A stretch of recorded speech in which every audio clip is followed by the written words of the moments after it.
Motion, bro. What are you doing? It'd be like that. It's yeah, don't play it. Not worth. Did I sound weird before? Did I sound better now? You sound the same. Really? It's now, but I think I hear what you hear. It's like you sound like layered. Echo. It's like layered. Yeah, like you I can think hear yourself. we still in the Discord. Yeah, I was just gonna say, are y'all that's what still I in was the saying. Discord? Y'all slow. All right, Like, go ahead. Now talk. There you go. No, but it's like this echo or something. It's so confusing. I'm so confused. Dude. What's going on?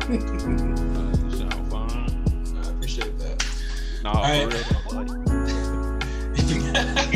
Already, shut up. Get it going.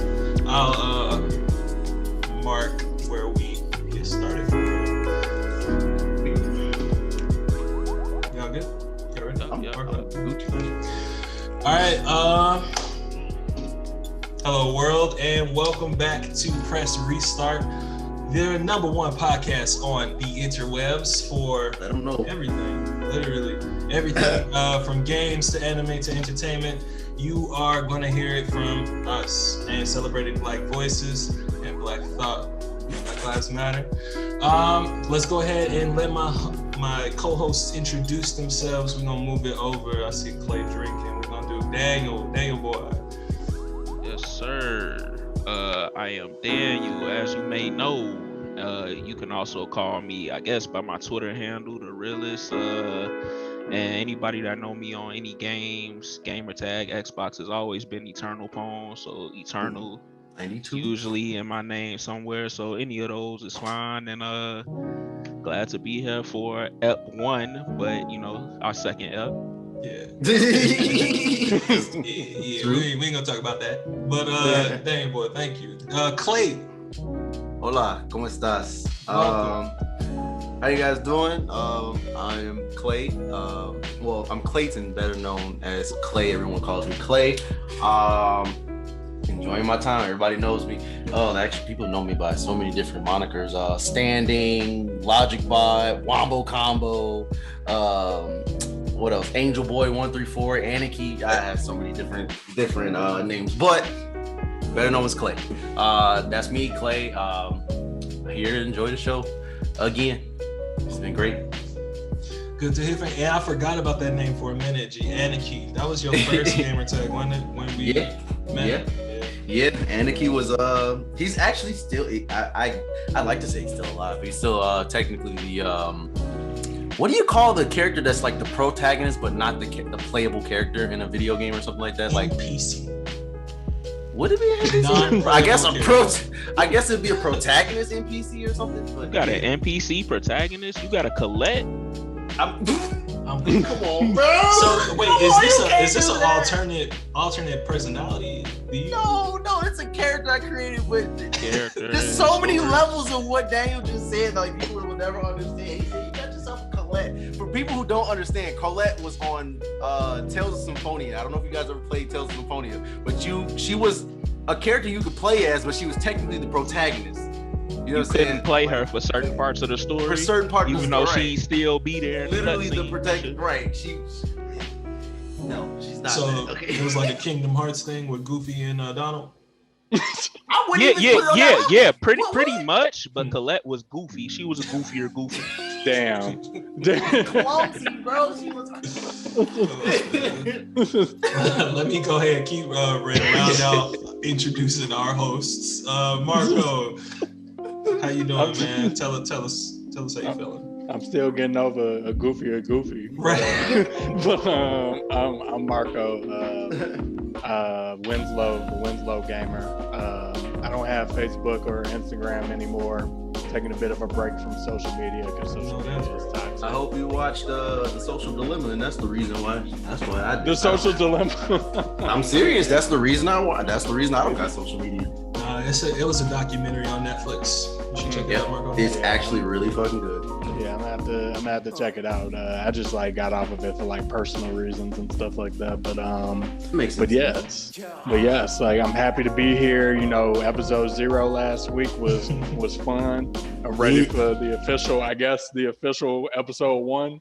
whatever. But technically, episode 1 was last week. But it's cool. Hell yeah. It's cool. So I'm ready. Episode 2-1. Episode 1.5. So before we actually get into the topics of the day, thank you to my host for being here. Clay actually had a bit of a controversial take on a question that we had last week. And for those who missed it, we asked what anime universes would we like to see merged with our own.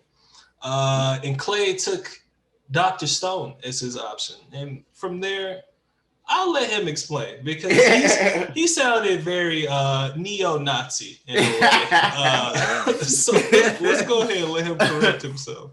All right, so look, check it out. The reason why I say Dr. Stone is because Dr. Stone at the core was like a reset to the world, right? I feel like we're kind of overdue for a reset to the world because of all the shit that happens. Like we know we're not gonna get into the shit that happens on a daily in the world, but like at the core, Dr. Stone was a reset. I was just mainly talking about the point of there was a person who broke out and who was being selective, trying to reset the world versus the other person who was just taking like the youngest people and trying to make it where the young dominate the world, blah, blah, blah, or the young and strong dominate the world.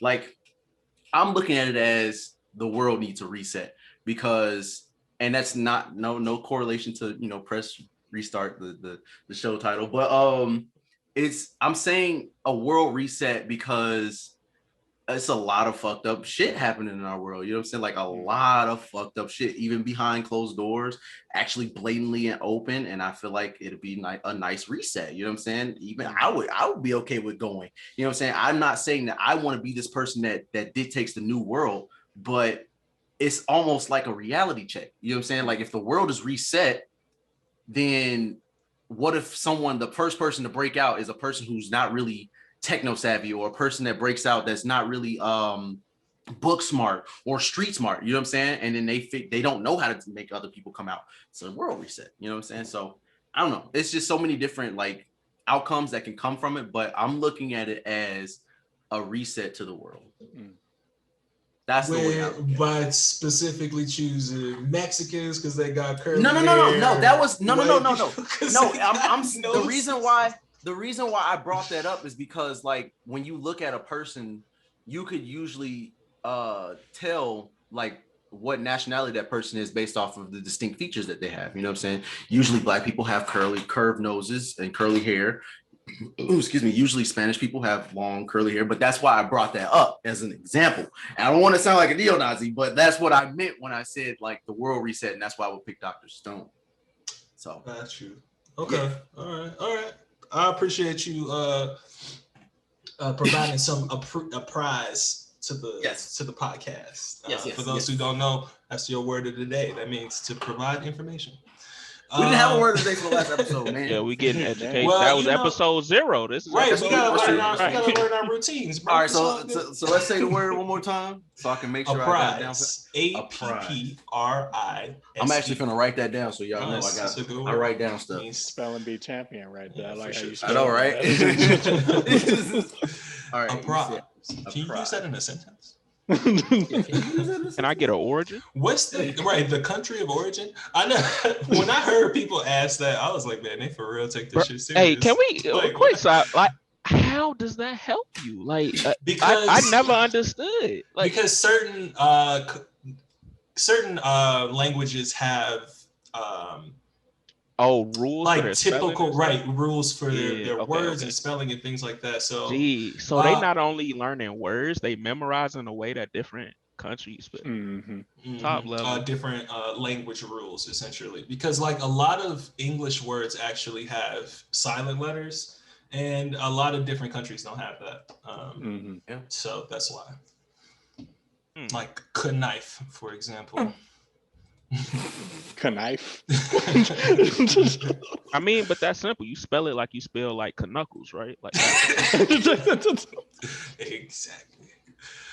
So before we move into the topics of the day, those are going to be dirty secret games, which are things that I guess we aren't exactly proud or brag about playing. Top 3 animes of all time that we would like to recommend to you, our listeners, and games on the horizon that we're excited for. But before we get into that, first, We got a warm-up question. And I want to ask y'all. Don't do that again. What if... My bad. What if you had to choose between a wonderful, beautiful ass romantic relationship with your soulmate, but it was only going to last a year, 365 days? Would you choose that year of happiness, that year of bliss, or a so-so relationship for the rest of your life that's pretty content? You know, stable is a better way to say that, I guess. So would you rather have loved and lost, or experience a lifetime of stability? This is what I lifetime of rockiness, because that's what it sounds like. It sounds like it's gonna be ups and downs. That's what it sounds like. Yeah, that sounds like a normal relationship. But Clay, since you started off, is that all you want to say on the topic? That's all you choose? I would choose the long lasting one, because it's temporary. The other option is temporary, bro. Like, you can't. I wouldn't want that to end. You know what I'm saying? Like, if we're talking about the perfect relationship, we're talking about all of your ideals fulfilled with that woman. You see what I'm saying? Everybody has a type. You know what I'm saying? And so in this particular case, to have that and then give it up in a year, that's just like, that'll fuck you up mentally. I think that'll you know what I'm saying? Like, so like that speaks to that question. Is it really better to have loved and lost? And I guess you would prefer to never have experienced, never loved at all. Right? Pretty much, yeah. I appreciate that. Yeah. Marco, you shaking your head. You feeling Clay's answer too? I mean, I get where he's coming from and stuff like that. I think I choose stability over like true love, even though like it's temporary or something like that. And I say that because like living out here, if I am going to continue to live out here in like Colorado, like prices are continuing to go up, and like among other things. And so like I'd rather like have somebody that's like my stable, that's like a constant, and I also like continue to like work hard and like do these things for like myself, because I could be very self-sufficient. I don't need the soulmate or whatever. So I'd rather have like some stability than this perfect relationship that like we're talking about. For sure. Daniel, you got any thoughts on the question? We lose Daniel, boy. From my point of view, it just sounds like the stable relationship is a normal relationship. Right. I mean, like any normal relationship, even a non-romantic one, is gonna have ups and downs. You're gonna have disagreements. You're gonna have moments where you gotta compromise, right? Yep. So that just sounds like a normal relationship. So it's really an easy question for me. And yeah, the only thing I was gonna say is that some people might take that question the wrong way, right? And they see when you say stable relationship, right? You said first the year happiness, then stable. It kind of make the stable one seem like a downgrade. They think the stable just means they're settling, which by any means, if you ever feel like you're settling, that ain't the relationship for you. You need to go the other way, right? Because you shouldn't be settling. Everybody deserves to get what they feel they deserve. Exactly. So, you know, that's all I got to say on it. Big facts. I appreciate that. I think I side more so with Daniel, but for a different reason. And I think it is better to have loved than lost rather than not at all. Because even though it's a year in this hypothetical situation, and it's gonna suck afterwards, but like you still have that framework set up. You know what I'm saying? You in this situation, you would have been given the opportunity to actually see what true love is. You know what I'm saying? To see,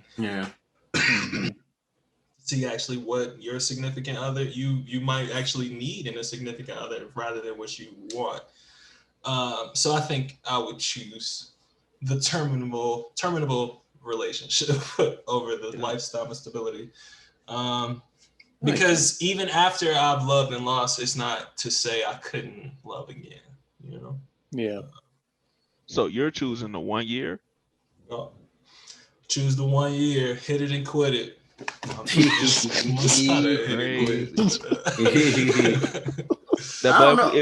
If we're looking at it like, says the way y'all answering is like the stable relationship doesn't have love. So if it's that standpoint, like the stable relationship don't have love or passionate moments and stuff like that, then I guess I'll take that 1 year, because then that definitely make it seem like the stable relationship is just you settling. You feel me? Yeah. I didn't think In a about way. it like that. Yeah. So then I'm gonna take that 1 year. And as far as what Carl was saying, I agree with what he was saying about that to Loved and Lost. And I don't know if y'all listen to Outkast, but there's a song called Prototype, and that's exactly what it's about. Even if you not, I think you the one now, but if it turns out that you not, then you the prototype. You what I'm looking for in the one. So thanks for letting me know what I need to look for. Actually, that makes perfect sense, because that's the framework I look at my last relationship as. Like, you know what I'm saying? Like, you really set me up on a path of like, I mean, she set me straight. I went from this introverted video gamer who prefers to only stay in the house to being this like happy, overjoyous, like a person who doesn't compromise, like super happy, like you talking about the chick that I met? Yes, Jemiah. She brought that out of me. He met you. Oh, y'all did go out. Well, no, I wasn't really out. I went over his house. We're not going to speak about the other element. I'm not going to talk about all good. Look, that's just another element we're not going to talk about. But like, yes, like I feel like she really brought that out of me. You know what I'm saying? So, so would you say you changed your answer? Oh, hell no. I still want to go for the stability, bro. I don't want to lose love. If I get some good ass love, I don't want to lose that shit. Bro, what you mean you don't want to lose love, nigga? You gotta lose, bro. You know that phrase, you don't know what you got until it's gone. That's staying true for a lot of people. Sometimes you gotta lose it to know when you got it. Right. And I wholeheartedly understand that and get that, but I'm looking at the fact that at the end of the day, I'm gonna lose this love, whether it be the perfect ideal love, whether it be the greatest love ever. Wasn't meant to be, bro. Maybe it just wasn't meant to be, bro. Sometimes things aren't meant to be. It's just meant to be a learning experience. Yeah, right. Exactly. And I wholeheartedly believe that, but I still can't like look at the fact of knowing that this was like, I know this is gonna end in a year. You know what I'm saying? I don't know what I can take from that relationship and try to apply it somewhere else, because now I've loved and known love for an entire year, and I have to go back in the game and try to find that same perfect love that I had for an entire year. And you're gonna want that. You see what I'm saying? Because you dealt with that for an entire year. It was the perfect love. You know what I'm saying? And if you can't find that with another person, that's gonna be just misery and heartbreak, in my opinion, because like I said, I don't know what you can learn from having the perfect love.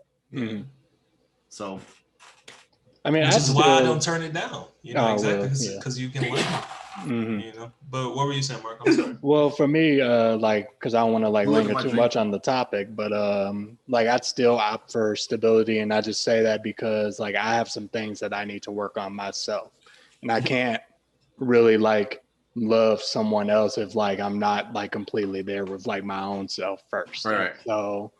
So like once I get like this form of like stability or like this sense of like stability, then I can like really truly focus like my efforts on like someone else and really like opening up to someone else. And that's something that I have a hard time like doing because I'm not or I don't feel like stable within myself, right? So I'm still like working to be my best self before I can like be my best self for someone else, if that makes sense. No, that's fair. That's a really good point. And for those who are listening, I agree with that sentiment that you have to work out your own issues before I'm so sorry about the you dog, work into a relationship. But at the same time, I feel like some issues can be worked out through the relationship. You know, sometimes another person can be that support that you need. I agree wholeheartedly. Man, that was pretty deep. I appreciate that. Didn't expect us to share our philosophies of relationship so eloquently, but we did it, y'all. I love it. Yes, Moving on to our actual first topic of the day, and that's our dirty secret games. Something that you actually, I mean, either frequently or Oh back in the man, day, like just a game that comes to mind that you actually wouldn't brag about playing to other people, to be Honey honest. Pop. Is that a game or the phrase that you mean misleading people? Not Honey Pot, even though that's a great phrase. Love the interview.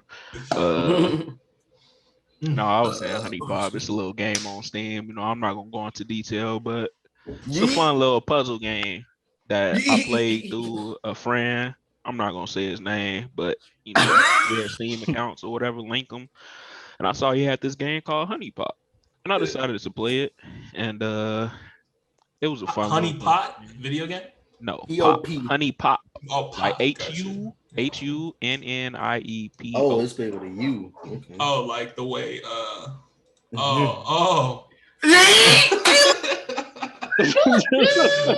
Oh, you mean this game? Hey, no, put it on the screen. No, they stop. You can get demonetized. No, they- You mean this game? No, man. Honey Pop doesn't show anything that. It don't that- show yeah, anything. yeah. But come on, It bro. don't show anything. No, look. Shit, I was gonna say it doesn't show anything like normally. It's actually like a patch or something you got to get in order for it to show stuff. Oh my God. To my knowledge, at So least. is it Candy Crush? That's basically what it is. It's basically like Candy Crush. That's what I'm saying. It's a fun little puzzle game. Hey man, I ain't gonna knock it. I appreciate you sharing. I just want to get Honey y'all Pop something with the interesting. world. Yeah, for sure. Is that your only dirty secret game? Honey Pop 2 just dropped, by the way. Yeah, I saw it. She I just- ain't play it yet. I don't think I'm gonna buy it, but That's I the ain't bought one the that first had one, the so. anal plug. So Oh, I boy. don't know. Oh. If we should watch that. But tight. Damn, Honey Pop. I can't get that out of my head. Clay, can you cleanse my mind a little bit? Change the subject from Honey Pop. I don't know what game. What could be a dirty secret game? Now, if we're talking like dirty secret, I don't really play any like ecchi games or like nudity games, so I don't. That's not really it. But like one that I play and don't recommend to other people, or I don't know. Well, I do, but I don't. I guess I could say it's a love-hate relationship with the card game Casino. I like Casino a lot. Like I would play Casino for like hours and hours and hours on end. If I could. It's a card game. Where I think you have to have the most amount of spades. Like spades are worth 1 point after you have 7. All aces are worth 1 point. The 10 of diamonds is worth 3 points. The 2 of spades is worth 2 points. And you basically have to have the most amount of points at the end of the game. But I try to recommend it to friends, but like a lot of people say it's confusing. And that's how it was for me when I started. It was really confusing. Like I don't know if Google does it any justice. It wasn't a PC game. It was the actual card game, like the physical card game. You know, Okay. I don't think they do it any justice when you look it up because it's called Casino. Casino is a common name for Right, it's a whole gambling. bunch You of know what I'm shit saying? up there, yeah. So it's like you'll look at it and be like, what the fuck is this? You know, type shit. But Casino is actually a 2-player game. Casino card game. Casino card game, basically. Like it, but you have to play with 2 people. And starting off, it's the most confusing shit ever. And I promise you, I was just the same. But at my old job at Parsec, shout out to Parsec and everybody that works there, the railroad, y'all are great. Y'all taught me how to play Casino. If y'all ever watch this, but don't be giving free shout outs, man. look, man, look, the people there was great. Them people don't need our viewership money. I guess you can blurt it out if you want to. But anyway, yeah, I learned how to play Casino by watching them, and when I watched them play, it was just really fascinating. And then I got into it myself, and I was like amazed at how many different like plays you can make. You know what I'm saying? You do win some, you lose some, but you can definitely affect if you're gonna win some or if you're gonna lose some. It's a fun card game, you know. So I want to recommend people to it, but it's kind of hard to pick up. So yeah, all my friends they're like, is it kind of one of those card games like Spades, where you need someone to teach you how to play it, kind of thing? You probably there's an app because I play it all the time on my phone. Oh my gosh, I play it too much. It's called Casino Card Game, no spaces, and that it shows you how to play casino. But the way that I learned, and I don't know if it's the actual official way, but this is how they played at the job. The way they play on the app is a lot different. Well, it has a few different key aspects, but I think the app, it has a tutorial on it that shows you how to play the game. And yeah, it's just a fun time. It's just a fun time because it involves like adding up to numbers and then taking cards. Just a quick example I can give is, say for instance, because you have to play a card every turn and you play it out on the field. And so say for instance, there's an 8 on the field and then there's a 2 on the field. And in your hand, you have the 10 of diamonds, which is worth 3 points. You could add that 2 to that 8 and pick up the 10 because you made 10. But that's the only way you could get the card that you have in your hand, is if you match the number on the card. You see what I'm saying? So if there's a 2 out on the field, if you have a 2 in your hand, boom, you could pick that up. But if that 2 happened on the field happens to be worth points, then you might want to get it before the other person gets it. Because what if the other person has a 2? Or what if he has a 10 in his hand and he can add that 2 to that 8 to pick up both of those? You see what I'm saying? So it's a lot of different ways to play. I love casino. So I guess that's my dirty little secret. You think I nerd out about League of Legends? I will nerd the hell out for some casino, man. I love casino. Yeah, definitely. Most of the time while Clay was explaining, this was in my head. Please don't put Kakiguri on the screen. No. Oh, okay. explaining I was gonna say, if you put Kakiguri on the screen, come on, bro. That's a reach. No, I actually really enjoy card games, and those games where simple math is involved. I actually really fuck with that shit. You know, like math was actually my favorite subject growing up until algebra came around, and I was like, you know what, fuck y'all. I don't know why you decided to add X, A, and B variables. I'm good.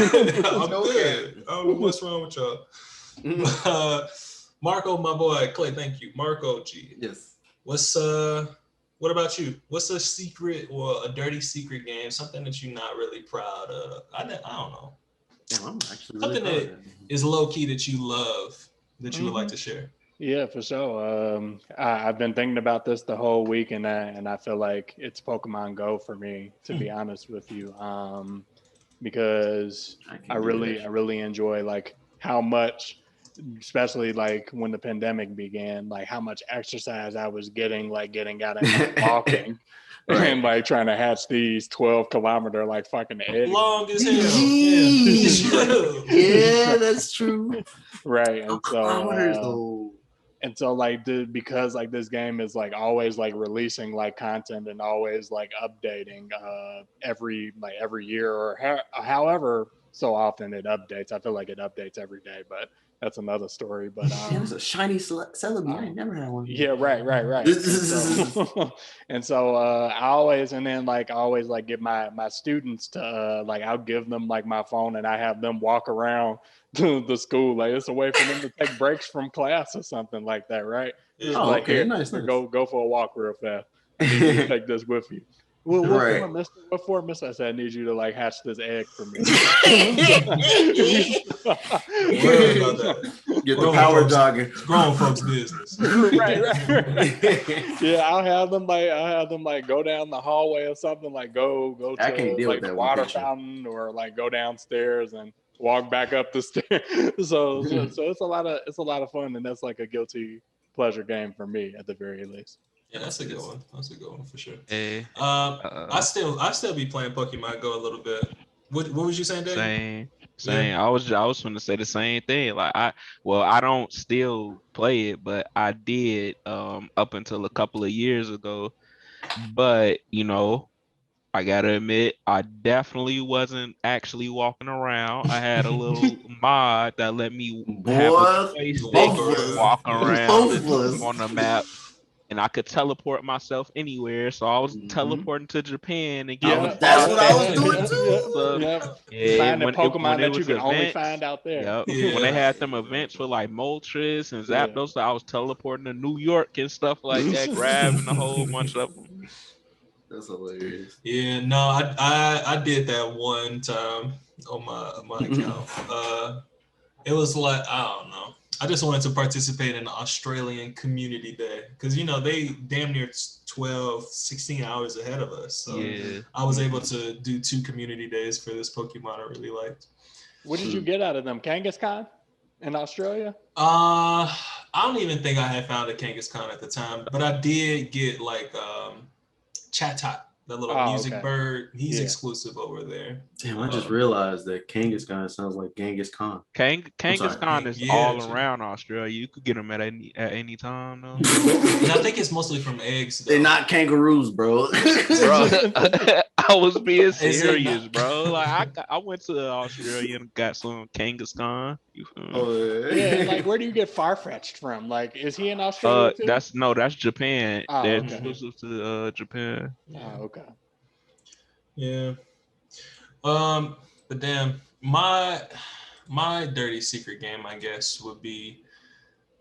better not be BioShock. Nah, that's not even. I'm proud to talk about BioShock. BioShock is a dope ass game. It's surprisingly scary too, actually. But my game is actually Animal Crossing: New Horizons, man. Fuck with it like that. I've been playing that shit damn near religiously. I just enjoy the cuteness of the game, I got these little villages I really like. My island look all dope. My house look cool. I don't know. It's just a nice way to pass the time. So I spend a lot of it in Animal Crossing these days. It's just I wouldn't tell nobody though until now. So don't record this. Man, it's all over your YouTube. Don't you got Right. You got a damn, I do got a island few tour that you've videos. been doing? Yeah, I might do an updated one to be honest with you. I changed it quite a bit. Right. You exposed yourself. Well, I just want to let it be known, y'all still play them games that y'all said I don't play that game, Honey Pop. You sure? Because yeah, you kept up. You knew the sequel was out. No, I saw it's because I got on Steam and it was like, you know how Steam have a banner and shit? It was popping up on the banner. Like, yo, have y'all noticed Steam lately like has that shit? And it's not just on my Steam, all right? It's other people's Steams, they've seen it too. It's like adult games on the front page of Steam. Like, no, I ain't even been in the store. think it's curated to what you be searching. No, it's not though. It's not because, like I said, it's on other people's Steams too. Like, when they'll first be released, it's not like games that have been out. It's like if you hit the storefront. Yeah, for new games, it's on the storefront for new games. I'm not on Steam enough to confirm or deny that, but it does sound like you not new releases, right? Okay. Okay, new and trending. All right. Okay. Talking about new and trending? I don't own. If you go on my Steam and look me up, I don't own any of those games. Okay. Oh, somebody gifted me one actually. I just thought about it. Gotta cover your ass. Yeah. Tell him lies. That's a funny little thing I like to do too. I give people games like those so they have them in their library now.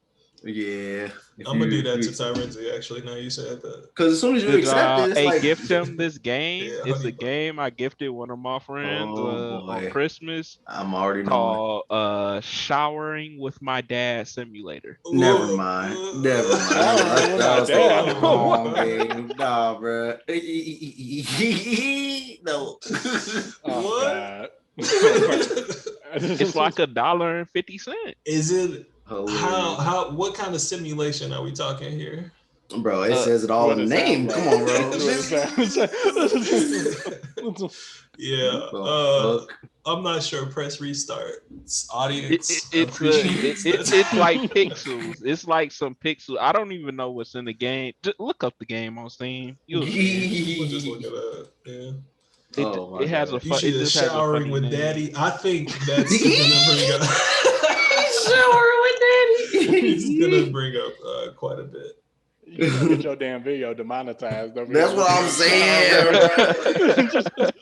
You already had the honey pot, the hoonie It's pot up fine. there. Oh yeah. Oh God. What the hell? Talking about wrong dad. Oh God.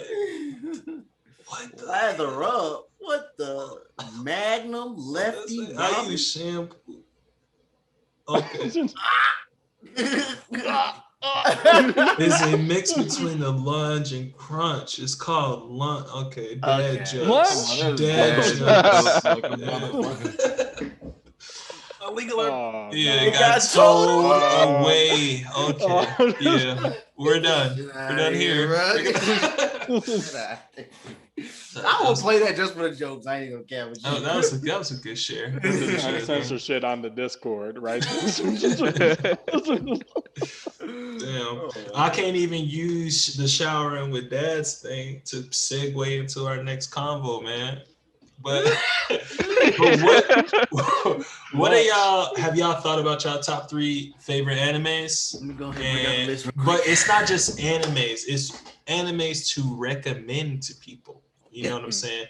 Mhm. Because I think it is a difference in that aspect.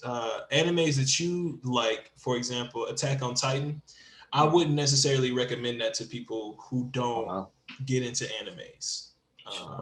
But Just because, and I'm sorry if that's on somebody's list, but just because it's a more dense anime for real. It's a lot of reading involved, a lot of very quick reading. But yeah. So yeah, would anybody like to kick it off? Should we do one at a time? All 3 and move on. What y'all thinking? I say all 3. All 3, because if you do one at a time, I think you can get lost in contrast. I guess I'll start.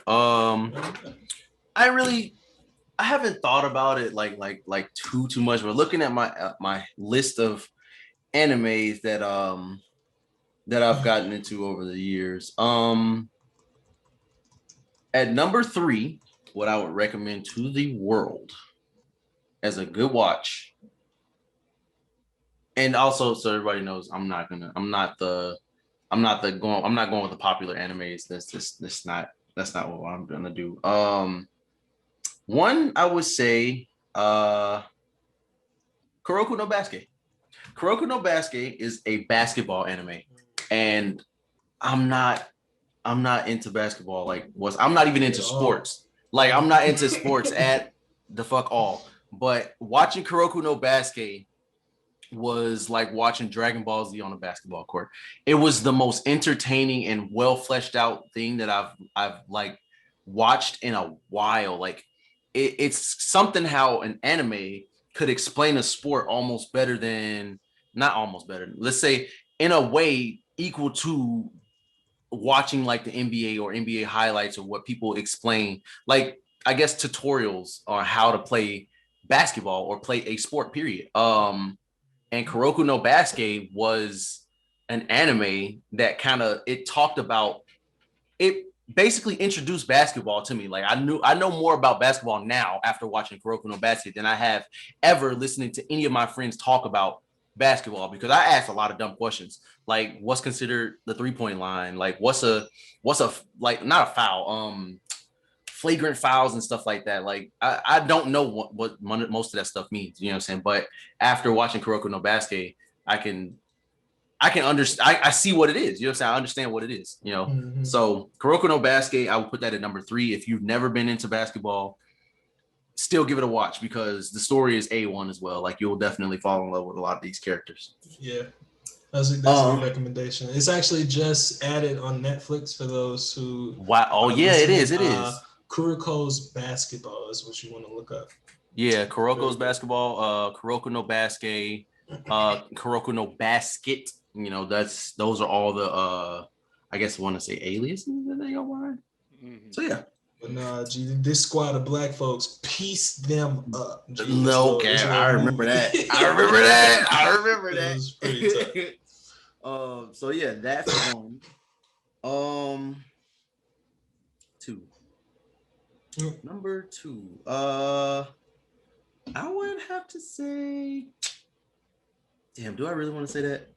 Yeah, okay, I'm just gonna say it. Darling and the Franxx. Darling and the Franxx was good as fuck. I'm sorry. Hands down, it was great. I know everybody's on the 02 hype train.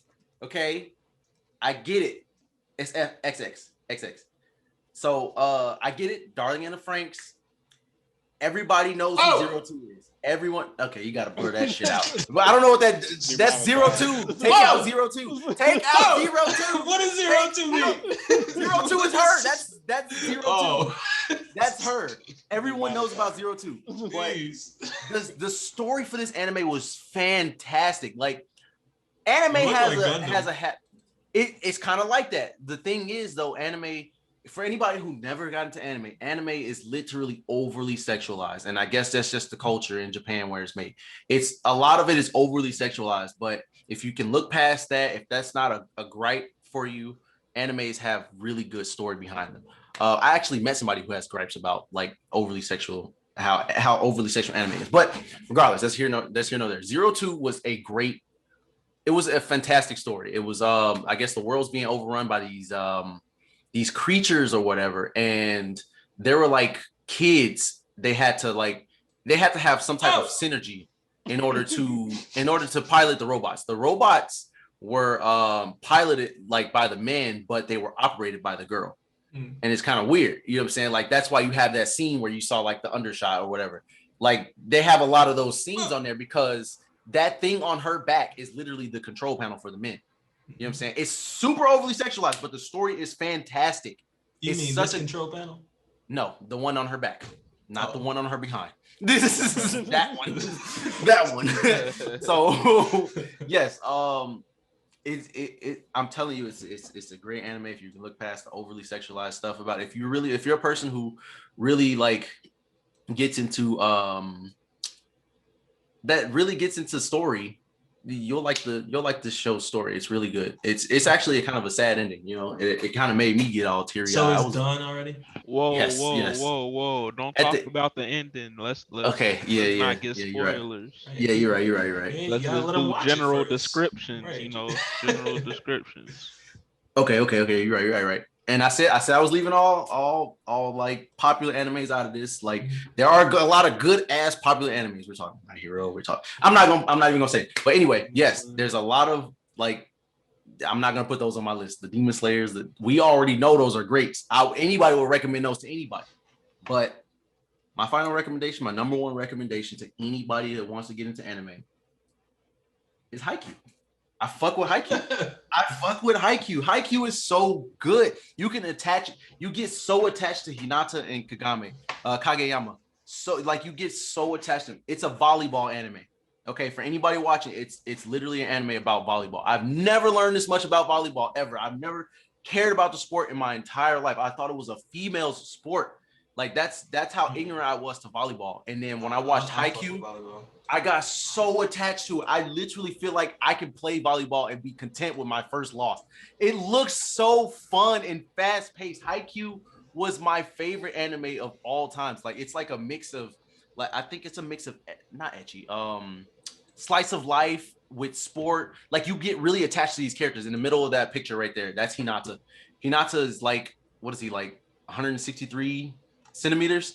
He's really short. He's short for a volleyball player, but he has like hops like a frog. Like, I'm talking like hops. Like, if you type in Hinata first hit or Hinata first spike, oh my gosh, you'll see how high he was. Like, you can just type Hinata spike. He gets super high. That one picture right there, the fourth one, like, he gets super high. Like, okay, it's like, yeah, that one right there. Like, it's not a picture, but the one next to it, the fifth one, that's what I'm gonna say. That one, that was the first time he spiked the ball. Look at where his head and hand is at the net. His shoulders are above the net. For 160, he's like 5'3", 5'4", or some shit like that. Like, he's short, but he makes it work. He wants to be a little giant. His hands about long as hell. It's the that is true. That's the animation, but like it's a good anime. Like you genuinely will fall in love with the characters if you watch the anime. And that's what's great about this anime. Like this really brings out character development on another level, like Hunter x Hunter did for his characters, or what's another one? Damn, it's so many animes. I'm having a brain fart, but there's so many animes that bring out really good character development. And for a sports anime, like you would think they're not doing Dragon Ball Z level things on the court, but it is so good. I don't know how many times I can say that. If you've never watched anime before, I guarantee you can get into Haikyuu if you have a love for getting to know characters and why they tick. Because Haikyuu will do that for you. It will tell you, it'll explain what these positions are, and it'll explain why it's so hard. Like there's like reaction videos on YouTube that I've watched of people reacting to Haikyuu, like actual volleyball players reacting to Haikyuu and talking about how the anime depicts like forms so perfectly and like puts very like high emphasis on they wish that they actually could get in real life. It's amazing, man. It's that's all I can say. Haikyuu is a great for me. Like I put it over a lot of action animes nowadays. Like Haikyuu, I love it. I love it. So yeah, that's my number one. All right, folks, that was Clay's rant on animes. Thank you for joining us for this episode. No, I'm just kidding. Clay, that was awesome. Thank you. You know, what I appreciate about Kuroko's basketball, and I'm sure that's what you're saying about Haikyuu, is that they show like very technical animations. Yes. That are super accurate to the sport that they're depicting. Exactly. And another sport anime that I know that they do that well for is I forgot the name of the anime itself, but it's the wrestling one. And yeah, I forgot what the name is. It don't matter right now because it's not on my list. But Clay, thank you. Yes. You good? Oh, is that your three? You're not talking about Ultimate Muscle, are you? I'm not just okay. Yeah, I was gonna say he definitely can't be Ultimate Muscle. I was about to that say, wasn't an anime, bro. That was a cartoon, but that shit was great. That shit was definitely great. Oh, top man, muscle. I'll get the name for you guys. But in the meantime, Marco, or I can still hear you guys. I'm gonna go pee. Okay. Be careful. Look left and right before you flush, G. I can still hear you guys though. Go ahead. You want to go? I could go. Which one? Oh, wait. So yeah, I kind of just tossed it up to you guys. Who's ready? I'll go. So shout out to Clay for saying Kuroko and Haikyuu, whatever, you know. Those animes, I actually put them on to those because I love sports. So once I found out, you know, there are actually animes of sports, I was like, oh, I bet, you know, let me see. And most of them I've seen haven't been good, but those were special exceptions. So, you know, shout out to those honorable mentions. But for me, starting with number 3, I'm gonna say Prison School. Now, like he was saying, animes are over sexualized a lot, and this one is definitely one of those that is super. I can see your face right now. Yeah. Check super sexualized, busting out her shirt, G. Yeah, but the reason I recommend it, the reason I recommend it though is because it is extremely funny. Like it is hilarious. Like you will be dying on the floor laughing. Like I watched this with a bunch of my friends, and like I've rewatched this probably like 3 times. Like it's that funny to me. Like it's ridiculously funny. That's all I could say. Like it's about these 4 dudes you see, 5 dudes, and yeah. So it's an all-girl school, but for the first time ever, they allow guys to come in, and these 5 guys are the first guys to ever come in. And what ends up happening is an event transpires. I'm not going to ruin anything. An event transpires, and they end up being forced to choose between becoming expelled or being serving time in the prison school, which is the prison within the school for students I who was crying are laughing the whole time. you Sorry. know who are delinquent, and it's run by the student council, which is these 3 girls, one of which is her. And then you might see a couple of them if you scroll through and stuff, a couple of the These other three. ones. Yeah, Okay, that's yeah, it's those 3 girls. Yeah.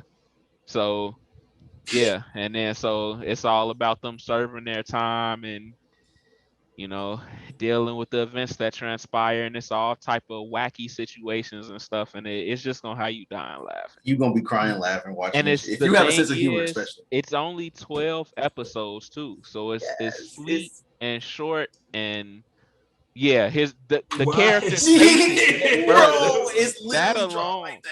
and then also there's a live action version of, like, look up, No. search Prison It's School on live action. it's on Netflix, right? I don't Yeah. know. Yeah, That's where we watched it. Yeah, Oh it's on- no.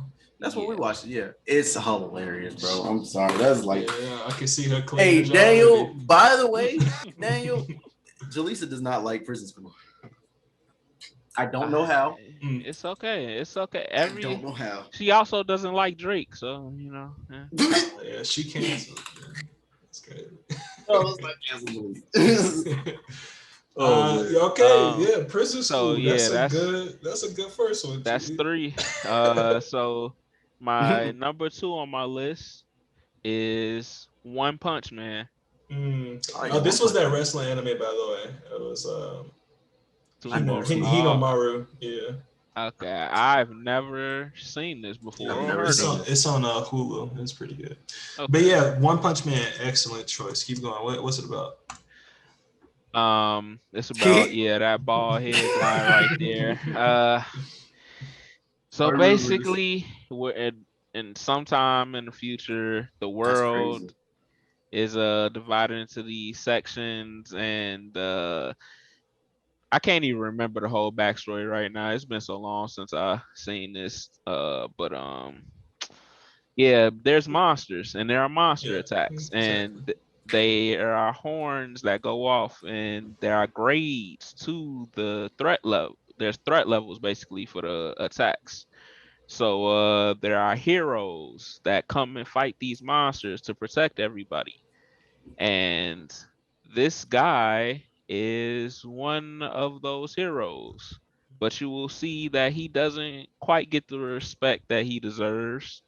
And the title One Punch Man is the title of the anime and is literally his technique. So it's a nice combination of action and comedy. Like, you're gonna be laughing while enjoying nice fights. Because it's not just him fighting all the time. You get to see all these cool other characters with these abilities and powers get to go at it, like destructively destroy whole cities and whatnot. You get to see worldwide threats, like threats to universes. Flex his clothes off and shit. Yeah.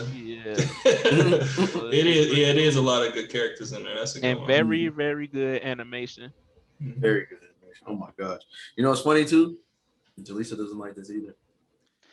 Like I She said, doesn't bro, have culture. everybody can't. So then, number 1. Now, number 1 isn't short like my first 2 recommendations, but it still has to be number 1 because it is my number 1 favorite anime of all time, and it is Hunter x Hunter. The king. Yes. So Hunter x Hunter is an amazing story, in my opinion, on top of some really, really great fights. and it has a diverse cast of characters that all get their spotlight. Mm-hmm. Character development. Well, When I tell you, yeah, that's a character great development. recommendation, honestly. Character And for development in those this who are anime. trying to watch it, it's available on both Hulu and Netflix. Although I recommend Hulu because it has the entire show, while Netflix cuts off in the middle of an arc. Um, but yeah, the creator of this show is actually the creator of one of the shows that I was going to recommend to Daniel. He's top tier dude. Yeah, Yeah. I second that recommendation. I Yeah. thought that Hunter x Hunter was just like kind of like a mainstream, like most anime fanatics already know about Hunter x Hunter, but Mm-hmm. yeah, And we did talk about it a little bit last week, but this is Hisoka. Mhm. For those who I don't My know, remember. boy. Hey, that's my and boy, yeah, man. he is a Weirdo. pedophile to the highest. Weirdo. That's like, These children right here, he gets look, turned on, aroused when he nah, I can give sees a them. perfect, I can give you a perfect example. God. He is the reason why we mainly want to lock up pedophiles. Because imagine a pedophile doing whatever his pedophile things, but he can beat your fucking ass. Like, that's him. The strongest pedophile. Look, That's him. Yeah, the this reason motherfucker, he that was that is real my freaky. boy is because, yo, so many moments that I laughed in this anime involved him somehow. And then later in the anime, it's like you see him go from being this guy that you like, damn, can't nobody touch him. And then you start seeing him be around people like, okay, okay, yeah, Right. he know that he can't just do what he want to around this Exactly. person. So it's cool seeing that, and then seeing his interactions with Gong, not the sexual ones, but you know, the ones where he like, you need to do this, you got to get his interaction where he Where blocked his they path teamed at a up. you know, Oh oh, yeah, that at too, the that tournament, too, yeah, that too. that Yeah. was a good So, you interaction. know, I don't want to say too much anymore, but you know, those moments make him more interesting characters in the show for For sure, for sure. Hisoka definitely added a layer to that show that was me. kind of unmatched to me. Yeah, Hisoka is definitely one of my favorite anime characters. Nice, nice.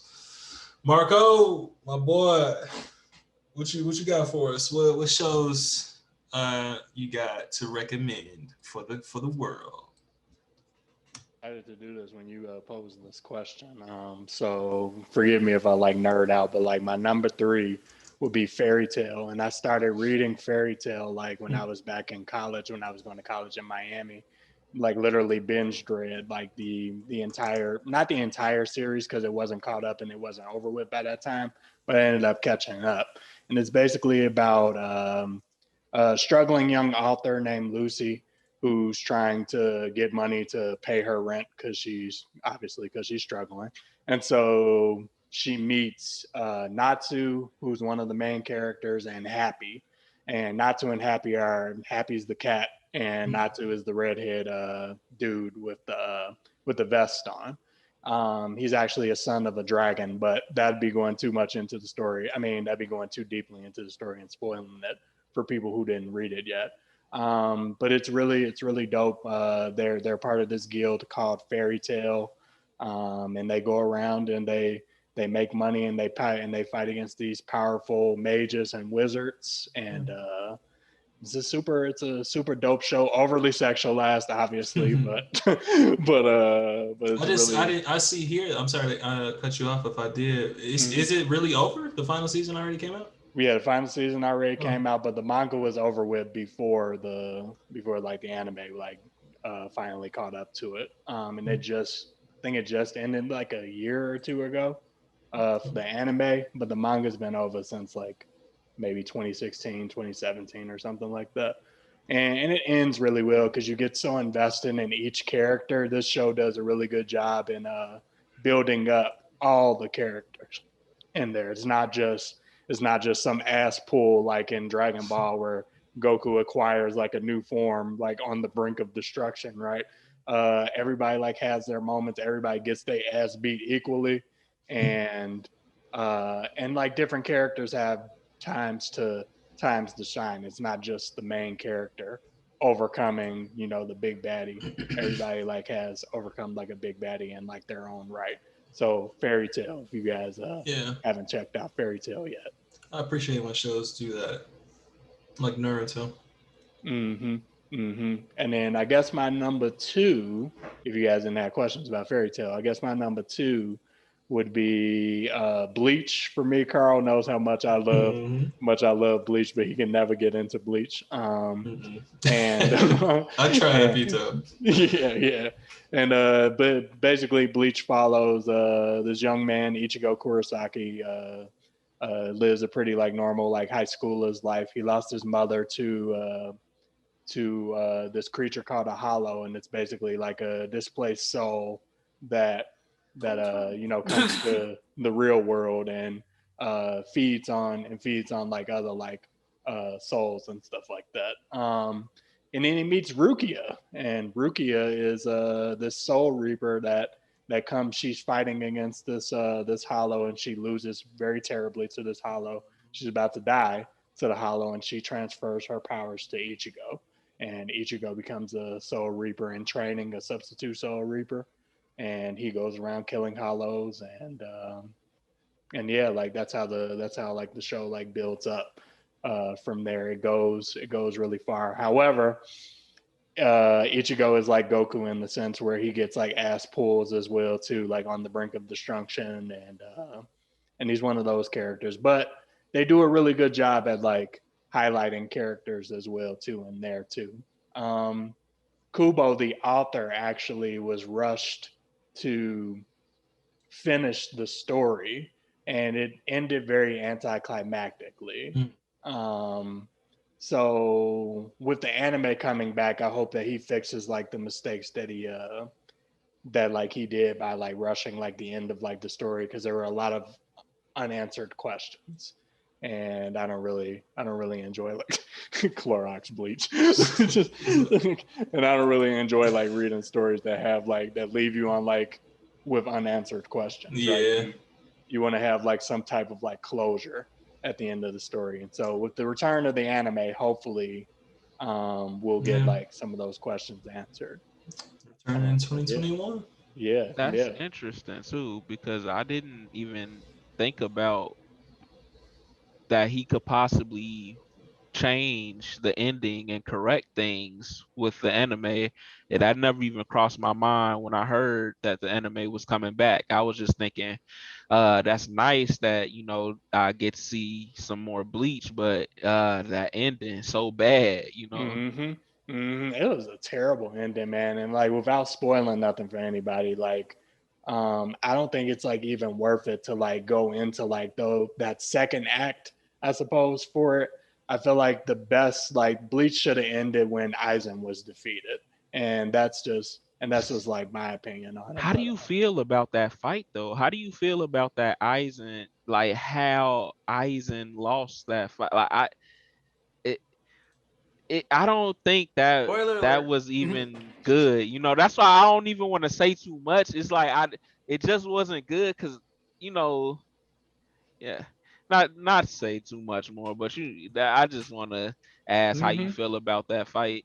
I thought it was like a very anticlimactic fight as well. I thought it was going to be knuckle drag out brawl, right? And it was just so one sided, and I didn't really like care for the end of that fight, but I felt that like the end of like that story was what was worth it, because it was like years and years of like us falling in love with these characters, and I felt that ending was appropriate.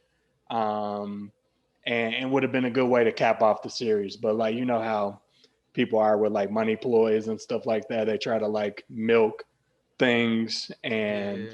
and it wasn't like worth it, because then it turned into like this whole clusterfuck. It was a mess. Like, when did he get these powers? And then it was like, when did he like learn how to do this? And it was just like it's very strange for sure. But like, if you guys are gonna get into animes, like I'd suggest that you like stop like after Ichigo defeats Aizen, and and just keep it at that. But That's how yeah, I feel about Tokyo Make Ghoul, up too. make up your own and ending. for sure. Like because the ending was so bad, Carl. Like it was really bad. It was really bad. But I get why, because I was talking to you about it like a while back. Like he was, the author was sick. He was going through like a lot of stuff, and then like mangas had to be released like every week, and so he's rushed to like go through these things. He became physically sick because of like the demand for like mangas being like released like every week, rather than like this solid timeline of like when Dragon Ball Super comes out and all these other things comes out. You have a whole month to like flesh out stories and stuff. Yeah, Boruto, for example, where Mm-hmm. every manga comes out on the 19th or 20th. Mm-hmm. Like So the you had same a as whole month kids. to flesh out some things. And then finally, sorry, we went off on a tangent. Finally, my number one, and we'll see if he knows if I'm gonna say this, but like Inuyasha is my number one anime for like you guys to like watch if you want to get into Definitely anime. surprising. Yeah, Inuyasha is like one of my favorite animes like growing up. I remember watching it with my little sister and my little brother growing up. And this is basically about a young half demon who steals the shard of the Shikon jewel. It's called the Shikon jewel shards, and he gets pinned to a tree by a priestess named Kikyo after he wounded her. She dies obviously, but maybe 500 years later, I forget the years, but it was like 500 years later, she gets reincarnated as a girl named Kagome, and Kagome is Kikyo's. Obviously, she's Kikyo's reincarnation, and this demon named Mistress Centipede pops out of this well from their family shrine and basically kidnaps Kagome and like takes her 500 years into the past because she had possession of the Shikon jewel inside of her body, and so she fights against like Mr. Centipede. She's outmatched, obviously, and she comes across Inuyasha, who's pinned to the tree, and her job was to basically like wake him up and like free him from the tree because that gave her fighting chance to defeat Mr. Centipede. And so it follows like the two of them. They meet friends along the way, and the Shikon jewel gets shattered along the way, and so like there's pieces of the jewel shards scattered like all over like feudal Japan. And so it just follows like their adventures to find all the jewel shards. So Inuyasha can become a full-fledged demon because that was his wish. The Shikon jewel is a wish maker. So and without giving away like too much, I don't want to like spoil the ending of like the show as well too. But it was really good, the manga and the show. So if you guys are trying to get into like anime, Inuyasha is really good. You get invested in all these characters as well too.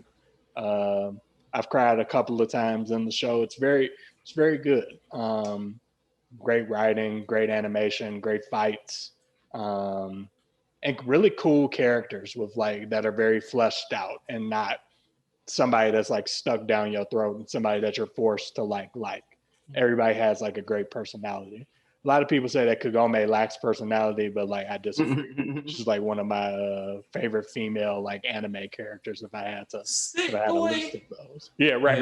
Yeah, There's actually an episode where they get drunk and like they get drunk off of these spumes, and Kagome was like she gets a microphone out of nowhere.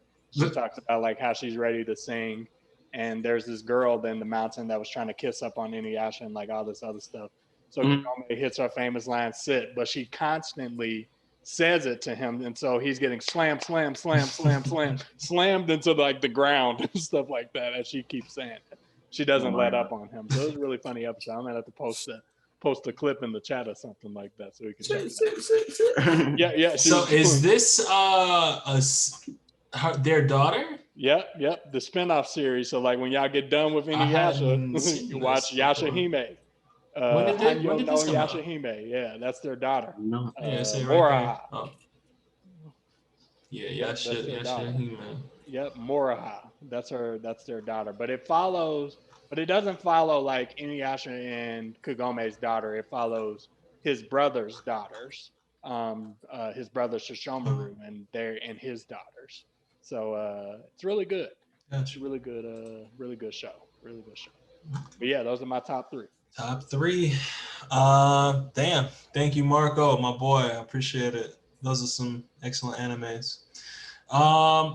Moving on to my list, I'll go through pretty quick, but let me go ahead and pull up an image before that. So Netflix has been on a roll recently with their anime department. And as crazy as that sounds, they're pretty good. Specifically this one right here that I've been I've finished, and it follows a similar theme to other shows if you've seen them, like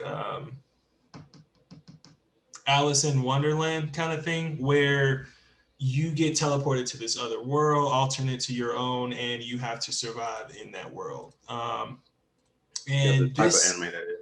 Right. I mean, that's a genre essentially. And this show Oh boy, Daniel. Yeah. damn Yeah. good. Damn. A man damn of culture good. I see. Mm. That's why Uh, Clay is saying my name right now, because I've been I was I recommended it shocked. to everybody. Yeah, it's so good. It's so fucking good. So good.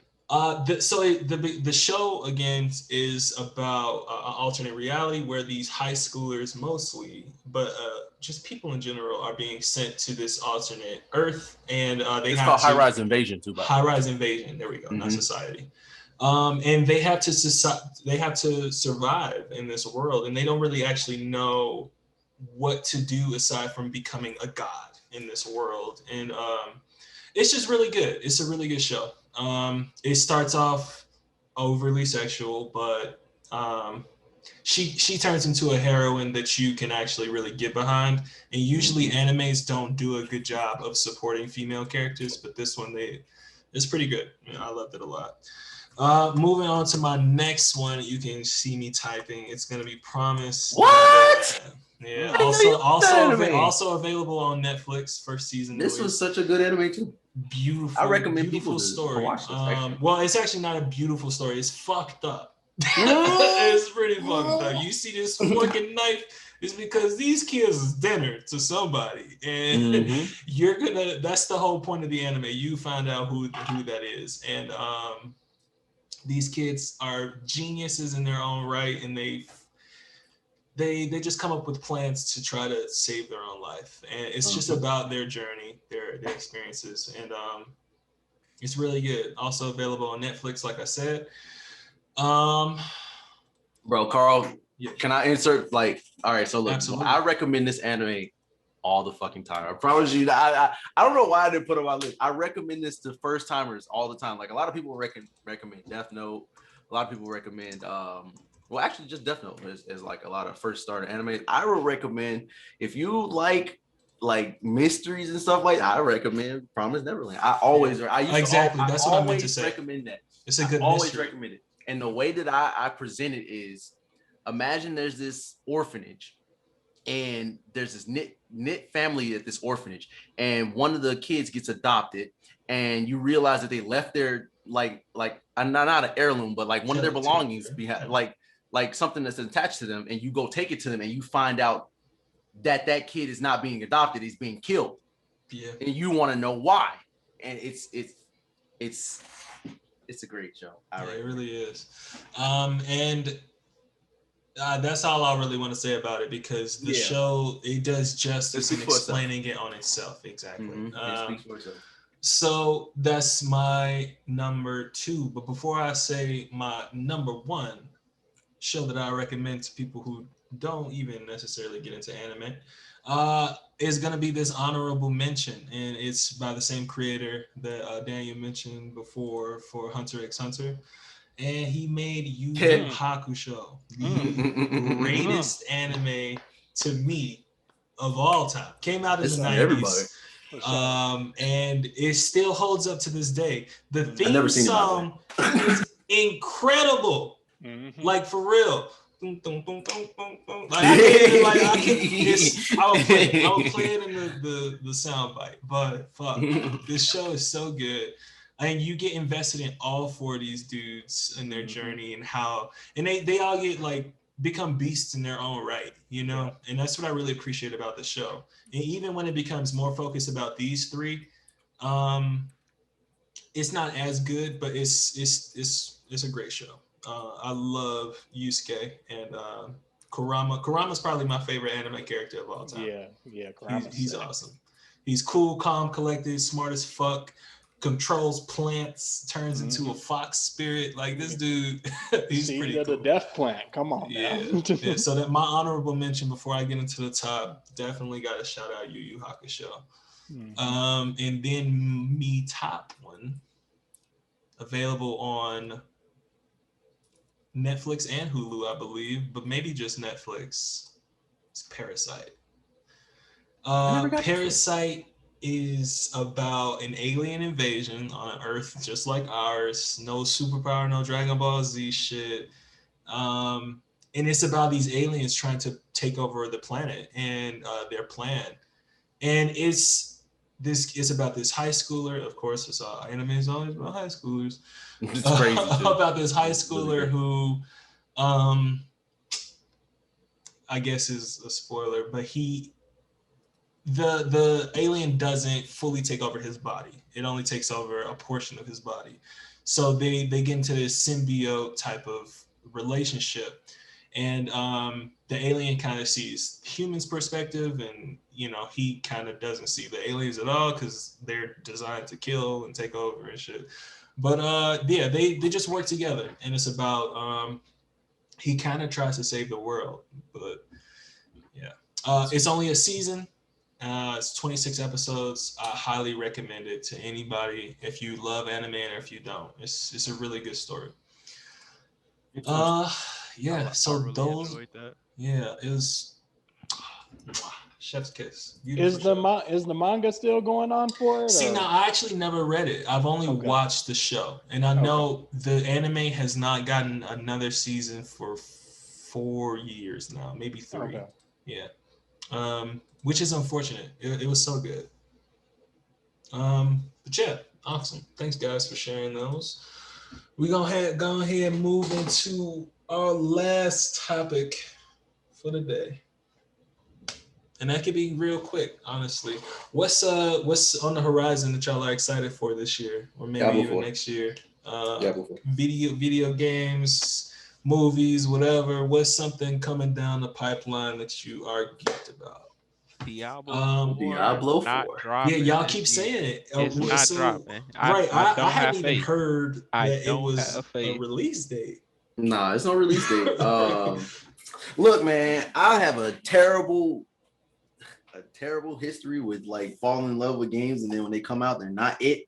The same thing happened with Cyberpunk. Same thing happened with Outriders. Outriders was it, but in a way, like in a very bad technically it's not a good game, but concept wise, it's a great game. Destiny 2, when it was first announced, and Gaul was the center of attention. By the way, new players don't know about Gaul. Sad. Anyway, that it like I don't know, but I really think Diablo 4 is gonna be a hit. So Diablo 4. Diablo 4. For those who aren't aware, it's a looter, top-down type game. It's all about getting more powerful, killing mobs. ARPG. It's pretty fun. I played Diablo 3 quite a bit on the Xbox One, and then again I bought it for the Switch because it's a good mobile game to play. Yeah, that's what's up. Thank you, Clay. Who would like to share next? What's on the horizon? Got you geeked? Yeah, RE8 for me. Villages. Damn it, I should have said that. It's next week, Clay. Come on, Resident. That's what I'm a super Resident fan. 2 weeks. I'm a super Resident fan. I'm disappointed in you, but anyway, I'm super excited for RE8, man, and not because of Ethan's return, because I didn't really give a fuck about Ethan.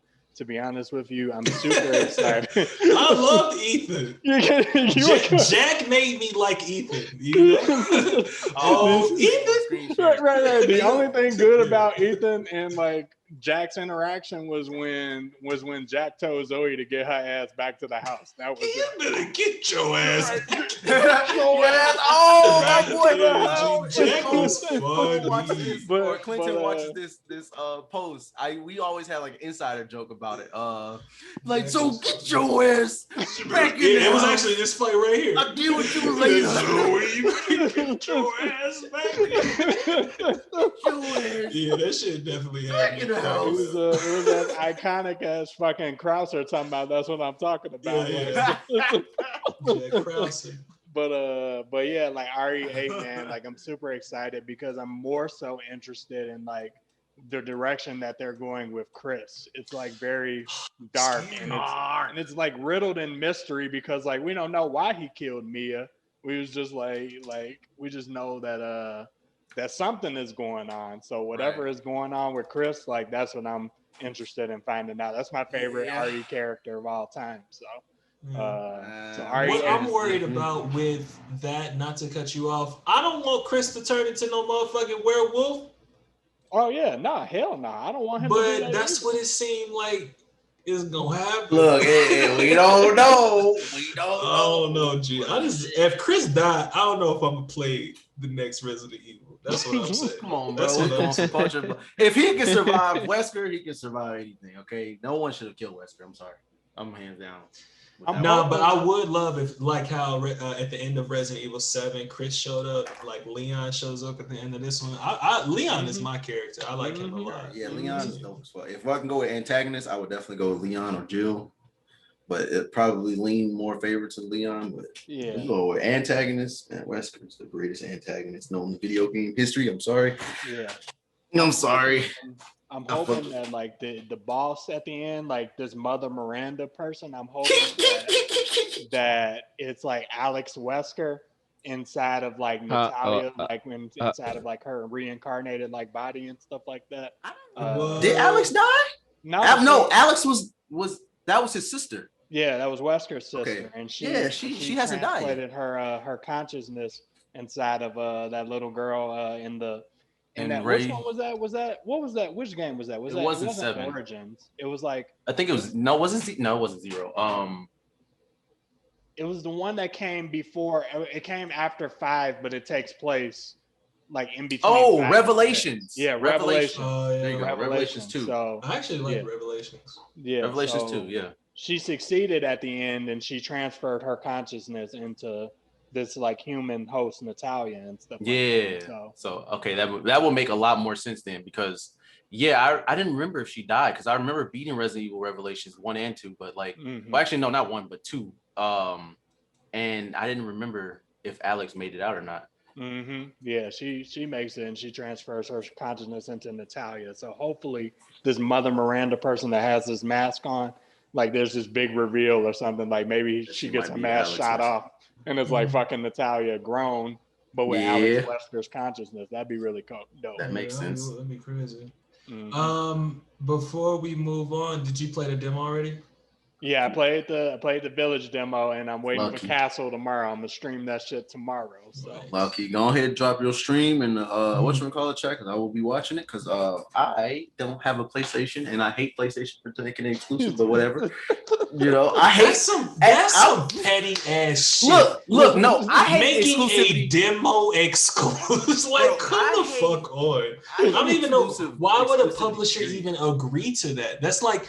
Not limiting your player base, right? Like, why would you? Like, that don't even make no sense.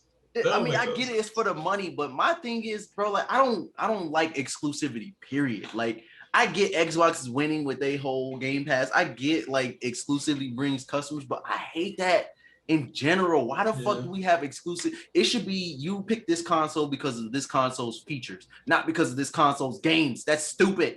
Yeah, because you're playing both of them for games in general. Yeah. You know, but I do agree. That's just me. It's not just you. It's me too. Yeah, man. I would have said. I guess mine would also my most excited game immediately would be Resident Evil, just because it comes out soon. And Resident Evil, it it has a beautiful place in my heart. I love that series so much. Man. Even though 7 scared the shit out of me sometimes. Oh, the fun of okay. it. You said 7. I thought you said 6. I was going to say. Oh hell no! I didn't even finish 6. To be honest with you, 6 I was finished it 'cause so it's culture. bad. It was so bad. Like I started with Leon's story, and it was the most near a Resident Evil experience, and it was still booty cheeks. Yeah, it was really bad. Yeah, I'd rather. I wish I could like just suck that memory of playing that game out of my head. Just never have that in my brain. But yeah, I guess to say something different, I'm actually a huge fan of Far Cry. I don't know if y'all been playing the last few games, but ever since Far Cry 3, I really enjoy like the freedom that game gives, and like it's a lot of shit just be happening in that game. Like in Far Cry 3, animals are a huge part, in Far Cry 4 too. And it's just like I don't know, I've had experiences where a bear would just randomly come up and invade your lobby. Fuck up with a whole like a crew of people that I was fighting, and then I gotta fight a bear all of a sudden. Yeah. You know, like it's just crazy stuff like that. Or like I was driving one time and a tiger came and attacked my car. Like it's that game is just random, and I really appreciated it. So Far Cry, I think, what is it? Far Cry 5? Is it 6? Yeah, Far Cry 6. I'm excited for that one. But it was supposed to come out in February. It got pushed back with no new release date. So that's pretty unfortunate. But Far Cry 6 for me. Daniel, boy, did you said Honey Pot 2? That was yours? No.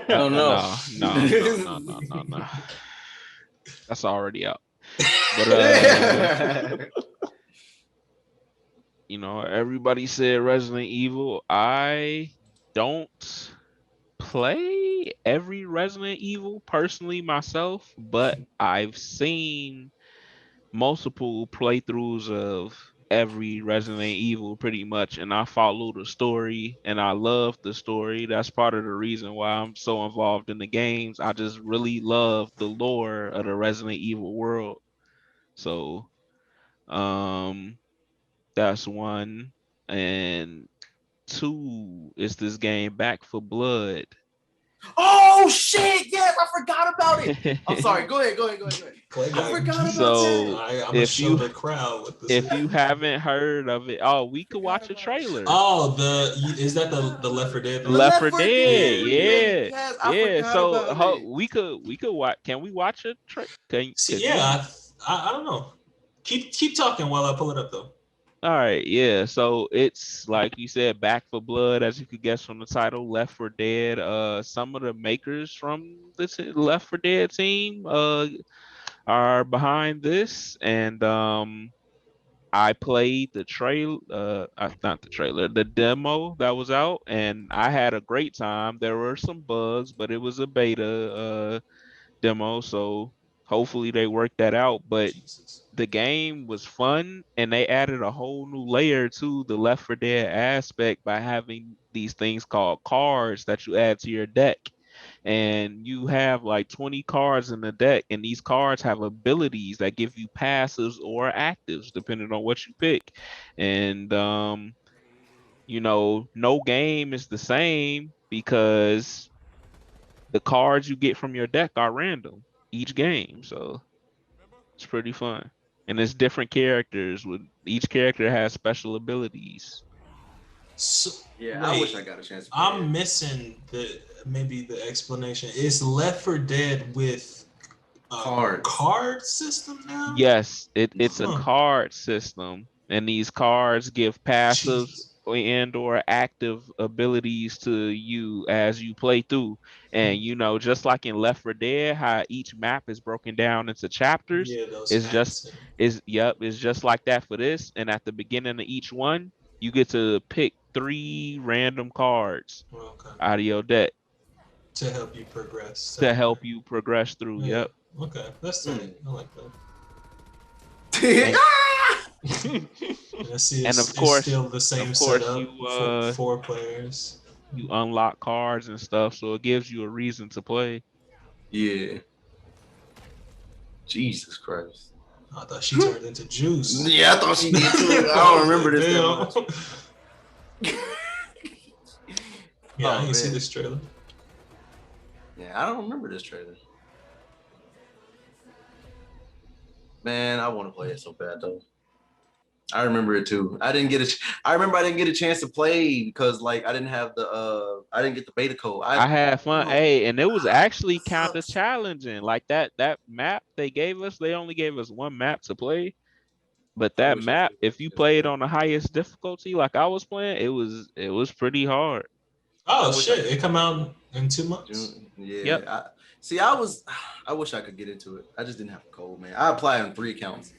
3 different accounts because I wanted to really try it Got out. denied 3 times. It's alright. It's Yeah. finna be out, and everybody finna get it Sucks. anyway. Yeah. That's I'm what's waiting up. on that too, man. Damn, that's 3 games I know I'm definitely Yeah. waiting. I already bought Village. Shit. Yeah, and also honorable mentions. You know, since I play sports games, you know, yearly Madden and 2K. Even though I'm pretty sure Madden is gonna let me down again, and so will 2K. Those always come out in the same time. Isn't Madden like an August game? Madden is August, and Yeah. 2K is September or October. So you can kind of set your watch by those, which I guess I appreciate.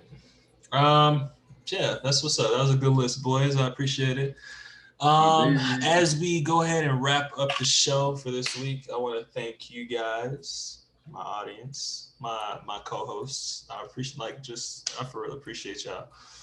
That's my shout out for this week. I'm gonna give y'all time to think of something that you want to highlight, but I'm gonna highlight y'all. Like for real, I appreciate y'all making the time to talk about whatever comes up with me for the audience. It's just been fun so far. I know we only on episode 1.5, but it's feeling like something that I think a lot of people would like to get behind. The feedback we've been getting has been positive, and I just would love to hear more. For those who are listening. So thank you, boys. Thank you guys who are listening. Yeah. Moving on. Who would anybody like to say a weekly shout out? Something that you want to shine a little bit of light on? Maybe a movie you saw, something that happened to you this week that you just want to brag about. Maybe you liked Mortal Kombat that just came out today. I don't know. But yeah. I guess I'll go first. Thanks. I want to shout out on 420. I had some great weed. Okay, it's legal here, so I can definitely say that. You can. And for those in the audience listening, if you are in a state that does not support legal marijuana, fuck that state. I'm just kidding. Facts though. Yeah. So were you? I started that sentence and didn't know where it was going, and then I just decided to end it there. Fuck that state. So, sometimes you just gotta free ball it, man. For sure. Like right now, Yeah. But yeah, I recommend 2 strands that I had. I think I want to say it for the first time. I don't recommend it in my not recommend. I don't remember it in my 28 years of being on the earth. I was not smoking as a baby. Just wanted to let you know. But Sure? since I was smoking. Let's just say 10 years. So I started at 18. Cherry pie, the strand cherry pie. Daniel, you can help me out if there's a sativa or an indica or a hybrid. Was it? Do you remember? I can't tell you off the top of my head. Well, you can always do a quick Google search for these. Cherry pie was the smoothest strand, or one of the smoothest strands that I've ever smoked in my entire life. Like, I'm not the type to smoke flower when it comes to smoking weed. I'm more of a pen guy, as you can see. I prefer those. They last longer to me. I can do it whenever. I don't have to face an entire blunt, you know what I'm saying? Or even put out a blunt and use it for later type shit. No, I don't got to do all of that. But this is a flower strand that I would 1,000% recommend. It was just immaculate. I don't know. Like I said, I don't do flower, but that shit was great. You know what I'm saying? And then the other one, tetrahedron crystals Yes, it was great, bro. And then the other one is Nerds, with a mixture of Moonrock. Bro, I Yeah. don't know what it was, but that Hey, shit, nerds, my You had shit. oh some my, purple? bro, it's Yeah. so, Oh yeah. That's oh my That's gosh, bro. true. nerds is what is it? Grape ape and grape ape and strawberry cough. That's It's nerds. so good, bro. It's so good. I don't know. Like, they all hit different. That's all I can say. Man. But this is the one that I would recommend as Juice. a first, to be honest. Because, man, it's not disgusting like most OGs. Like, it's just perfect. It was like I said earlier, the thing I can compare it to the most is like having gin and Sprite for the first time. So.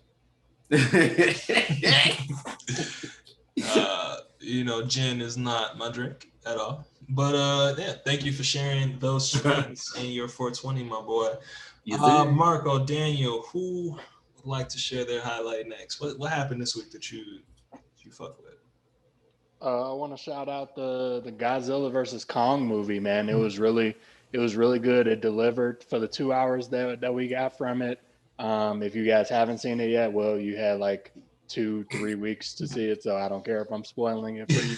But they divided it up into rounds, and obviously Godzilla like took it, and so I'm glad that he took it. Like, come on, it's a fucking ape. At the time. But he got like fucking Stormbreaker, like Kong got like fucking Stormbreaker from Marvel, like somehow. So, but at the same time, that last fight showed you footwork was important. You're right. That's why they right. had a chance. And I want to shout out Kong because like at the end of the day, Godzilla won the fight, but like Kong ultimately won the war when he killed Mecha Godzilla. So that was really dope to like see the two of them like team up with each other. But it was also dope seeing my boy Godzilla like stomp his fucking chest in and stomp Kong's chest in, like roar in his face and like let him know like, I'm the fucking king. So there's that. But yeah, shout out to Godzilla versus Kong, man. Daniel, before I let you go, actually, the thing I didn't like about the Godzilla vs. Kong movie is they gave Kong a lot of time.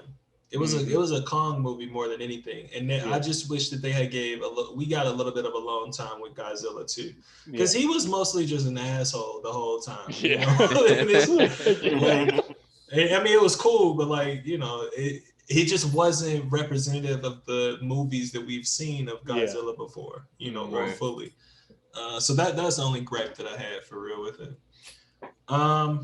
Daniel boy, shout out for the week. Yeah. So I'm probably gonna end up watching that Mortal Kombat tonight.